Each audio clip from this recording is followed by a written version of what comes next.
Encik Kafir, apakah masalah yang dihadapi oleh remaja? Masalah yang dihadapi oleh mereka ialah minum arak, menagih dada, ponting sekolah dan tak tumpu perhatian dalam pelajaran yang saya perasan. Sebagai ibu bapa yang berkerjaya, bagaimanakah Encik meluangkan masa bersama anak? Okey, seperti saya bagi tahu, saya 5 hari bekerja. Kerja saya 8 hingga 7. So setiap kali lepas habis kerja, saya akan terus datang ke rumah, saya akan mandi dan saya akan mandi dulu. And setiap kali saya akan tengok TV atau saya baca buku ke apakah, kadang-kadang saya akan baca newspaper, surat khabar depan diorang, so that diorang akan baca juga.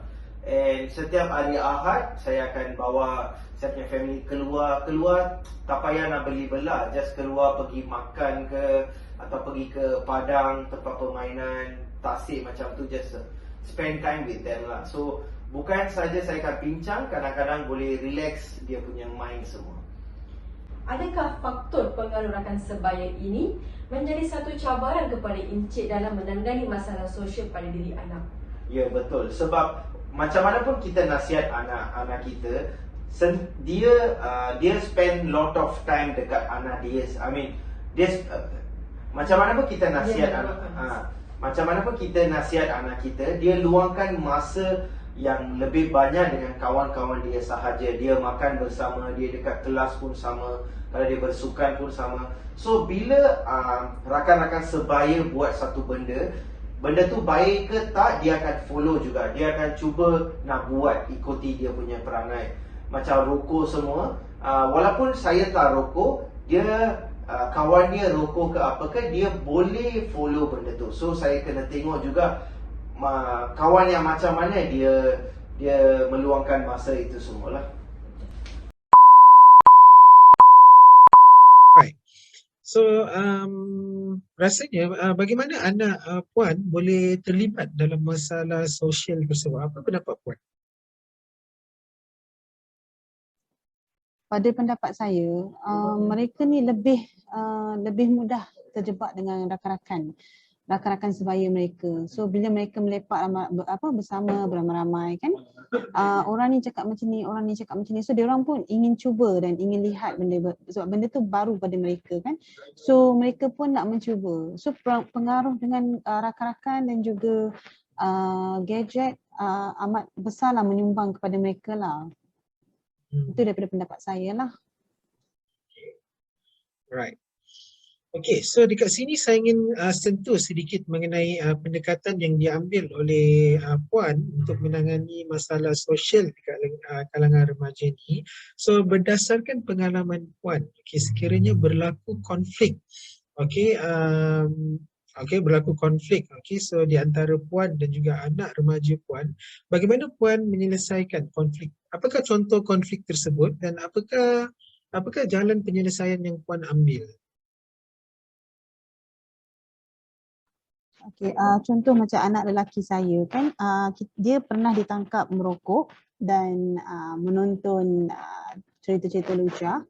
So dan yang perempuan pula ada pernah yang kantoi dengan saya melalui gadget, social media, dia orang posting gambar-gambar yang tak sepatutnya. So daripada tingkah laku yang mereka telah lakukan tu, apa yang saya buat, saya panggil suami, kita duduk semeja, panggil anak-anak, kita berbincang. Kita tanya apa masalah mereka, kenapa mereka buat macam tu, dan kita juga tanya apa punca, dari mana yang mereka tahu benda ni dan kenapa mereka nak buat semua tu.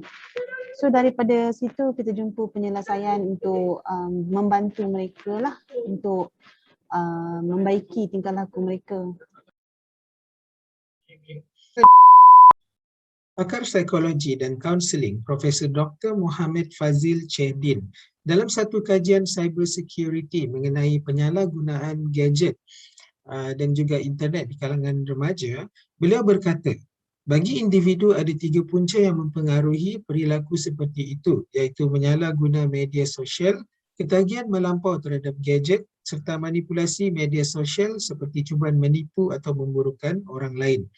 Sementara bagi ibu bapa atau penjaga pula, kurangnya kefahaman mengenai gadget dan dunia internet tanpa batasan, selain leka akan risiko penggunaannya, sedikit sebanyak mendorong kepada perubahan sikap anak-anak untuk bersikap lebih pasif.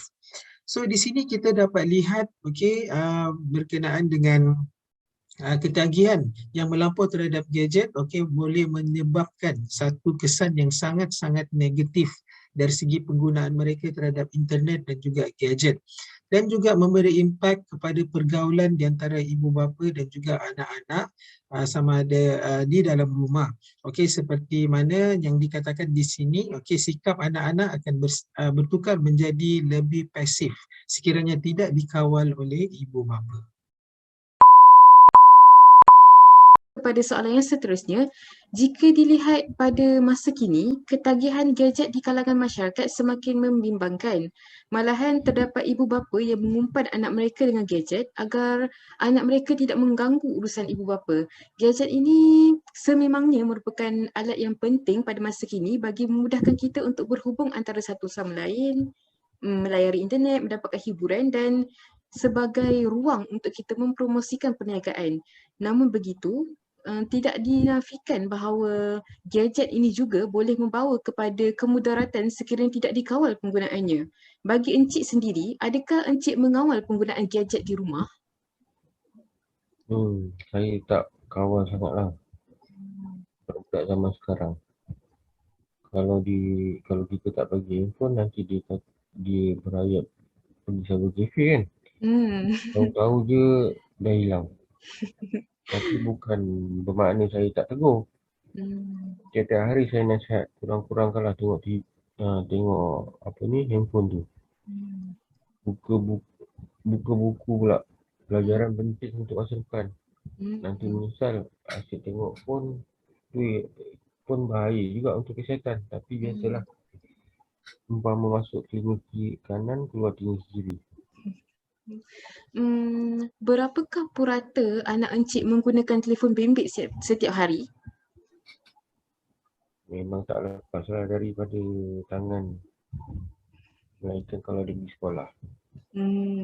Nanti sampai pukul 3 pagi tak tidur lagi.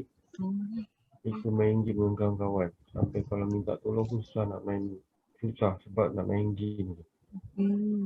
Adakah Encik memantau laman web atau laman sosial yang dilayari oleh anak Encik? Tak. Saya risau juga nanti dia memberontak kerana saya ganggu privasi dia kan. Tapi yang saya tahu dia memang selalu main game dengan kawan-kawan. Yang perempuan pula asyik dengan handphone masing-masing hampir 24 jam lah dengan handphone tu. Adakah puan rasa ketagihan gadget ni, handphone, game semua tu menjadi satu cabaran kepada puan untuk menangani masalah ini? Ya, teknologi IT sekarang sangat berbahaya jika tidak ditapis. Kadang jika saya panggil anak-anak mereka tidak sahut sebab apa? Sebab terlalu leka dengan game dan gadget lah. Itu yang kalau tak makan pun tak apa. Sehari tak makan pun tak apa. Betul-betul. Jadi apa pandangan puan untuk mengatasi ketagihan gadget dan permainan game ini? Ini hanya pandangan saya ya. Dan saya praktikkan perkara ini bersama anak-anak saya di rumah. Pertama, saya hadkan penggunaan wifi di rumah. Ada masa wifi akan dimatikan. Jadi bila wifi ditutup, gadget itu semua tidak ada fungsinya. Kedua, waktu bersama keluarga, makan, reda, tidak pula guna gadget. Ketiga, ini untuk anak-anak yang masih kecil lah, sesuai mengikut umur. Hadkan penggunaan gadget. Mungkin dalam seminggu 2 kali saja. Wah, bagus cadangan puan tu. Saya setuju sangat puan. Okey, baiklah.